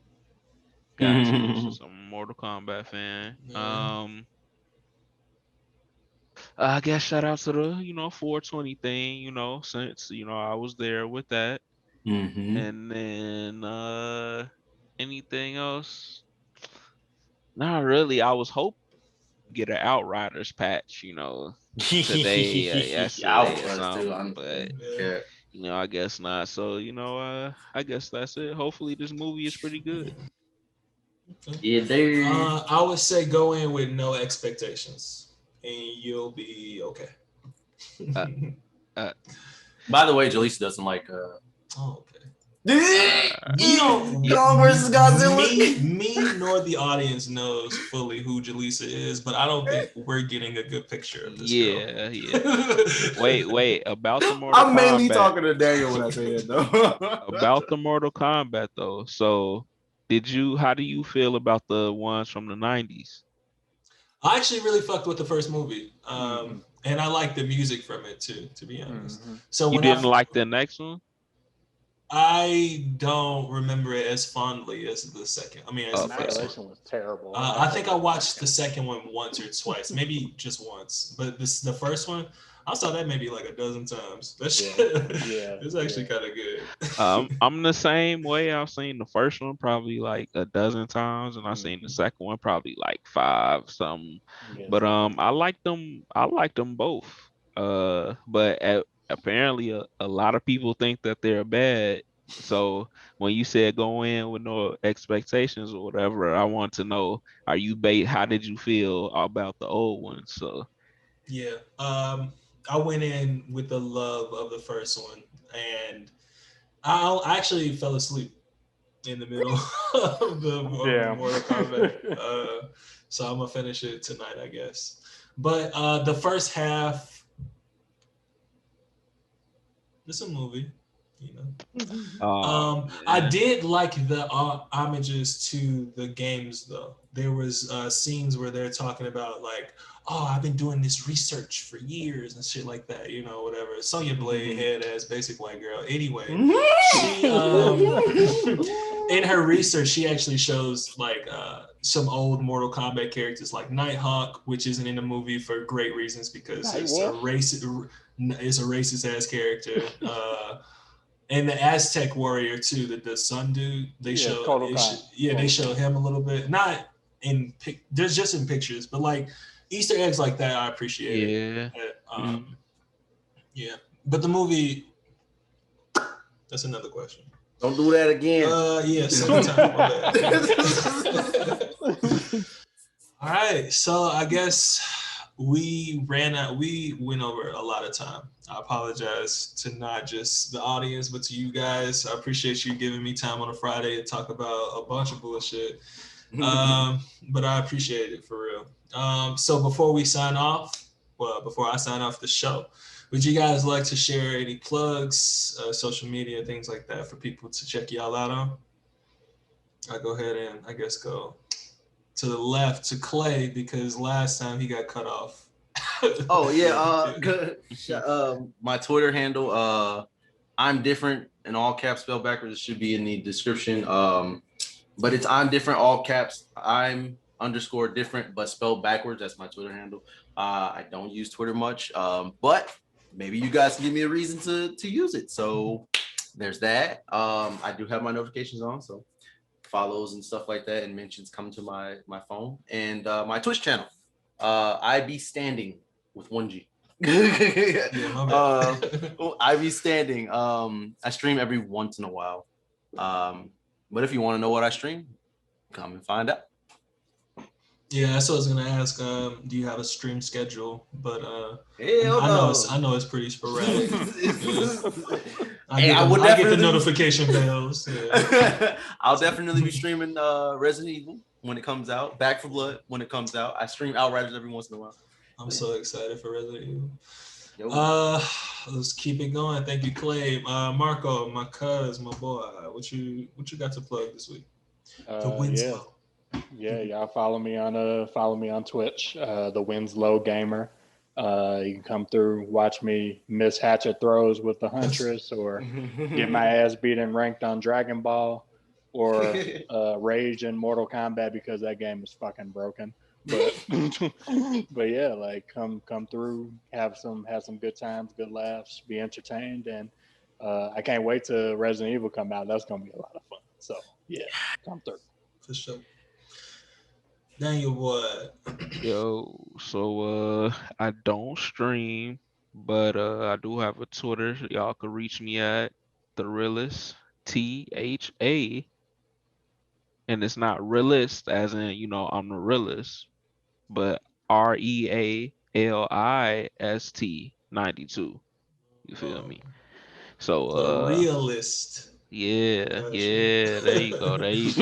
Gotta enunciate. Yeah. You feel me? But yeah, that's my Twitter handle. Don't look at it often, but you know, you feel me? Like my boy Clay said, maybe you give me a reason to. Well, that's right. All right. And of course, I have been your host, Carl MF _ on everything, YouTube, Twitch, Twitter, a little bit of Instagram, I guess. But thank you so much if you've made it this far into the show. We will be seeing you all next week with a bunch of different topics. Feel free to write in at me on any of the social medias or on YouTube. Maybe ask the cast a question. We would love to hear from you guys and talk, interact with our audience. So again, thank you for tuning in to Press Restart. This has been episode whatever, 1, I guess, is the official name. Logging out. still got it on my desktop background right here, boy. Oh, still, you just added that background, boy. Oh, not the background, the game. That's Oh. what I meant. The game. I still got the game right here. He was just gonna expose it like that if he was. Like, that's crazy. The game. That's what I meant to say. We could've just been Set up talking 5 about it. seconds You can't ago, talk bro. to no girls around this nigga car. Say, yeah, I just got a new BMW. Feel me? Hey, Carl, Yo, your camera too. You gotta like raise it up because he's cutting off the top of your head. well, that's fine. Top of my head ain't nothing to look at. I was trying to show off my sister's shirts. G, blackness is worthy, It's worthy of celebration. That's true. That's a nice That's show. 100% true. Oh, your sister make those? Yeah, tailoredforus.com. Taylor for us. I'm gonna go check that out right now. That out right now. Yeah, she cool. Is it spelled Taylor like her name is Taylor? Tailored, like a Like people an who actual sew Taylor? shirts. Okay, Like, yeah. It's a play on words. So I it's thought it Taylor, the name, but tailored. You know Very what I mean? simple. So Okay, so Taylor. Taylor. Bingo. Exactly. For That's why I was us, asking. Is it like the name Taylor or actual Taylor? I figured it was a play on words. I figured it was a play on words. It's a play on words. Let black men do more than catch or dribble a ball. No, that's right. Anything you can do, a black woman can do better. Okay. Yeah, she was going hard with these phrases. She going hard with that one. That one go hard. Mhm. Normalize. And of course, as soon as she launched some shit, she get attacked by all these white dudes online and shit. It's pretty sad. She what? Some shit? You said she flexing? Oh, okay.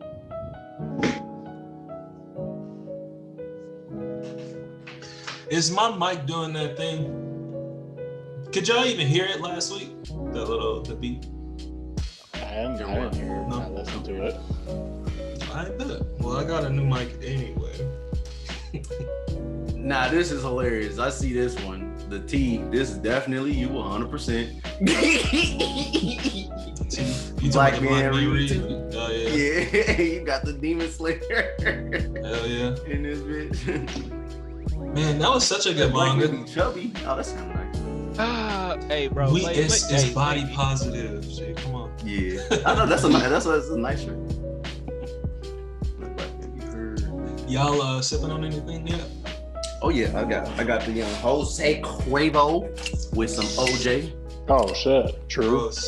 You know, Jose Cuervo is actually the worst tequila that you can have.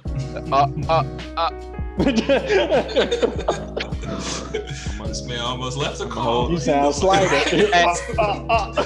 Hey, it's crazy because I for. was looking for the lead call, but I was like, nah, let me just grab my tray and roll over real quick.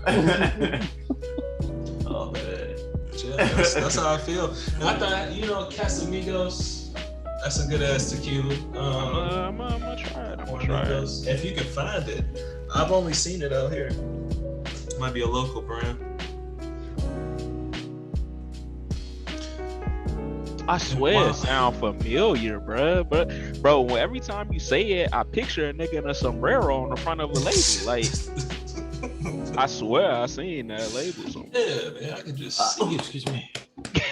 Maybe that's just your innate marketing skills. Just going in. Maybe, bro. Maybe I'm thinking of a hot sauce bottle or some shit, bro.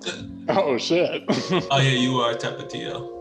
That's Oh, that's what that is. facts. I just thought about that. Yeah. Damn, this is a Mundo skin. This looks nice. And it's no correlation because of race. Because you take a shot of tequila and then take that dab of hot sauce. You feel me? Oh shit! Hey, they got the rework they got the concept pictures for Udir's rework though.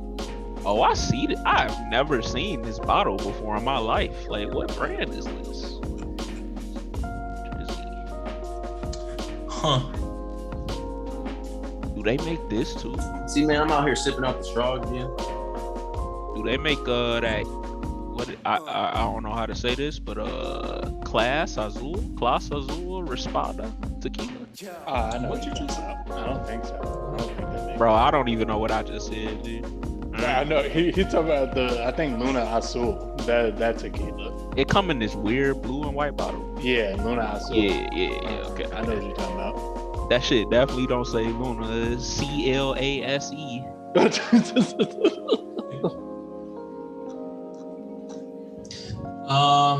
Damn, that's crazy. Wow, this is actually a thing. Remember TP fed. TP? I'm sorry. Oh, teleport fed. Sorry. Just watched the video where she just did some dumb shit. Sorry. Yeah, see, when you talk about League, it's quite literally a different language for me. Bro, it's worth. I would really like enjoy if you play League, bro. Like I would enjoy the process of you learning to play League if you actually got into it, because I'm pretty sure you would like it if you played it enough. You would get into the MOBA genre if you played it enough. Yeah, because I know the way I've seen your brain work over the years, so like I know you could probably craft some cool ass shit. You see what I'm saying? Like some clean ass like strategies and ways to play. I appreciate that, man. But keep hyping me up, Clay. That's what's up. He's seeing your brain work. Come on. Yeah, no, you know, that's not the first time I've heard my problem solving skills are quite unique. Yeah, they are. I've seen them in raids and shit. Yeah, exactly. Man, that's just disappointing. I'm gonna make a video about that, Daniel, because you inspired me. But it's gonna be a separate conversation. A video about what? The whole the Catholic school thing. Yeah. Talking about the situation. I think it'll be better in a video form because then not just the school would hear about it, but other people. Other people would actually. And I'm gonna address it. The video title is gonna be to Catholic school parents. Upload it to your YouTube as well. That's what I'm saying. That's what I'm gonna put. I'm gonna put it on my YouTube and send it to this the one parent that actually was an ally to me. It's funny. This white lady. She was a junior, AKA, and she was a junior, AKA, in high school. Which I didn't know was a program, but I didn't know that was a thing. I didn't know. But that's what's up. Jeez. I didn't make the time to ask her why she didn't pledge in college. I can guess why. That was my follow-up. I was like, why was she only a junior? I do be appreciating that shit sometimes. Like the white girls that we had participate in our pageant, the Black and Gold pageants, they would for real try to be allies and advocates and shit like that. Try to realize where they can help in a solution. Yeah, some of them white girls y'all had in y'all pageants are kind of fine too. So whoa, wait. What type of pageant was this? So my fraternity hosts a pageant to raise money for the school year, and it's called the Miss Black and Gold Scholarship Pageant, and it's just it depends on the school, but you have a swimsuit section, a talent show section, a formal gown and shit like that where they do Q&A.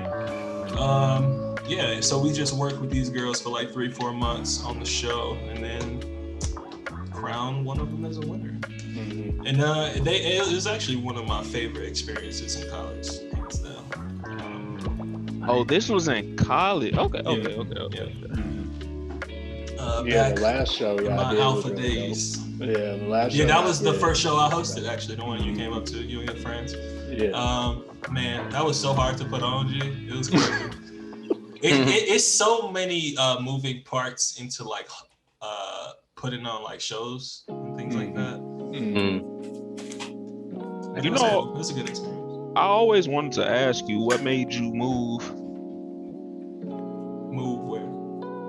To Colorado? Yeah. Well, I think bottom line, it was a lot of. Say the weather.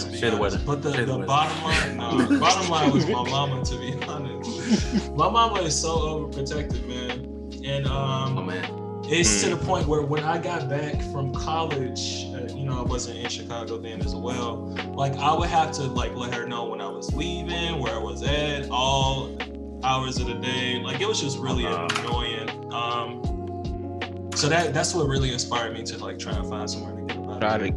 Get away, get some distance. Yeah. That makes perfect sense. Man, I remember the phone call that he gave me when I moved out here with him. I was like, damn, great. When I applied to the program that we actually both got into out here to become teachers, I had to convince him. I was like, we got to get up out of here, Marco. He said, hey, G, you wanna move to Colorado? I said, sure. When are we moving to Colorado? He said, we gonna smoke weed every day. That's literally how he plugged me. I said, you gotta do that weed. Really? You know, pretty close. Back when you moved to Colorado, I didn't know like how Colorado was at all. So like I was like, this nigga moving, he really chose to live in Colorado over Chicago, bro. Like, what is in Colorado? I don't even know what's in that part of the map, bro. Like, like there's no way this nigga actually wanted to live here, bro. Like, I always thought it was just like you got the best job offers out there or some shit. Hell no. Wasn't that at all. Honestly, it was the idea of the mountains.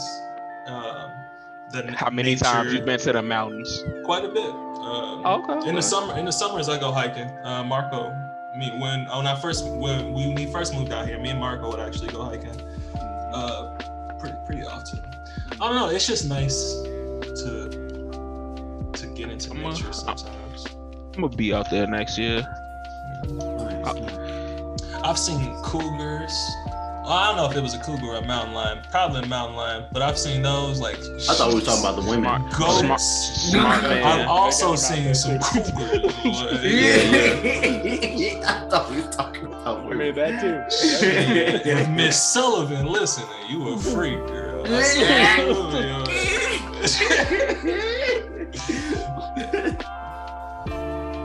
I also saw these baby goats. He sent the photo of like this like dope ass album cover, and it was like this baby goat and the dad goat like right behind each other, and they just approached his group. It was really cool looking. I remember that photo.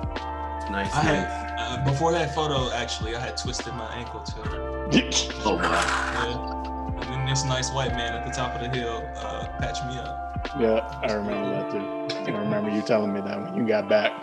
Woke up at like 3 a.m. to like leave for the fucking 14. Hey, I was good like, on yeah, you. I'm not going. Good on you for trusting some white man at the top of a mountain. Because my mind would have been like, I'm not finna be in this misery ass situation. Like okay. Throw me off. And they gonna have you on a wheel talking about put the lotion on your skin. You know, that's actually a fear of mine, being kidnapped. Yeah, bro. That's why I haven't been to Texas. I'm scared I'm gonna get kidnapped by some white people. Texas is actually kind of nice. I ain't gonna cap. Like when I went to Katy, I guess the part I was in, my auntie lives in Katy, and my God, it was such a beautiful place. Like, it's hot as hell, but it's so beautiful out there where she lives because the houses, like, they're like $500,000 homes, but for like $250,000. You know what I'm saying? Like, it's crazy. I'm looking at these houses. I'm like, these houses are so nice. And I'm talking like when you look at them, it's like, damn, I'm on an episode of HGTV or some shit. Like it's really nice. The atmosphere is nice, at least in the area. Like I'm just speaking on the area I was in.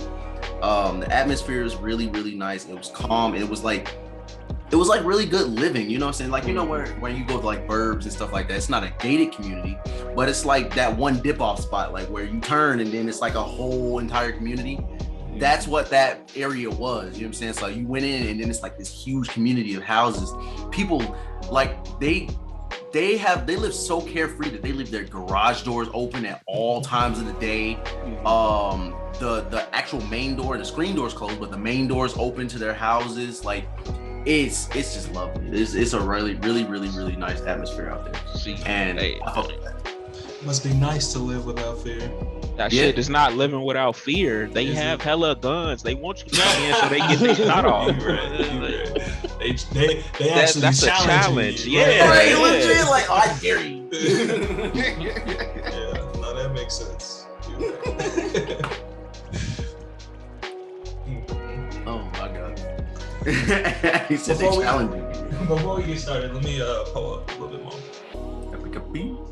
Facts. Take your time. I still gotta finish my project. Yeah, I'm halfway through my cup. I think I poured a little too much Jose. You'll be good. Just pour another one. Right, one more.